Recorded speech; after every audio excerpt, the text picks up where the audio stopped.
হামাসের শীর্ষ নেতা ইসরায়েল হানিয়াকে ইরানের তেহরানে তার ব্যক্তিগত বাসভবনে গাইডেড মিসাইল ছুড়ে হত্যা করা হয়েছে। সৌদি আরবের সংবাদ মাধ্যম আল হাদাথের সূত্র মতে মঙ্গলবার তেহরানের স্থানীয় সময় রাত 11:30 হানিয়ার বাসভবনে ক্ষেপণাস্ত্রের ওই হামলা চালানো হয়েছে। হানিয়া হত্যাকাণ্ড নিয়ে ইরানের রাষ্ট্রীয় গণমাধ্যমের খবরেও একই রকমের তথ্য দেয়া হয়েছে। মঙ্গলবার ইরানের নতুন প্রেসিডেন্ট মাহমুদ পেজেশকিয়ানের শপথ অনুষ্ঠানে যোগ দিয়েছিলেন ফিলিস্তিনি স্বাধীনতাকামী সংগঠন হামাসের রাজনৈতিক প্রধান ইসমাইল হানিয়া। গতকাল পেজেশকিয়ানের সঙ্গে বৈঠকও হয় তার, কিন্তু পরদিন জানা গেল ইসরায়েলি গুপ্ত হামলায় তেহরানে দেহরক্ষী সহ নিহত হয়েছেন হানিয়া। দখলদার ইসরায়েলের বিরুদ্ধে লড়াইয়ে হানিয়ার রক্ত কখনোই নষ্ট হবে না বলে মন্তব্য করেছে ইরান।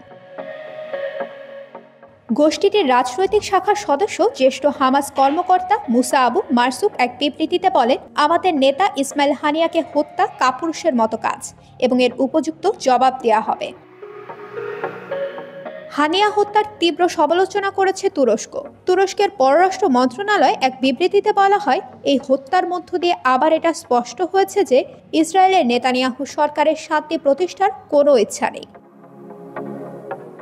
মধ্যপ্রাচ্যে হামাসের সবচেয়ে বিশ্বস্ত বন্ধু ইরানি, তাই নতুন প্রেসিডেন্টের শপথ অনুষ্ঠানে যোগ দিয়েছিলেন হানিয়া, আর সেখানে ওত পেতেছিল ইসরায়েল। হামাসের শীর্ষ নেতা ইসমাইল হানিয়া হত্যাকাণ্ড বর্তমানে মধ্যপ্রাচ্যকে অতীতের যে কোনো সময়ের তুলনায় সবচেয়ে বেশি সর্বাত্মক যুদ্ধের কাছাকাছি নিয়ে এসেছে।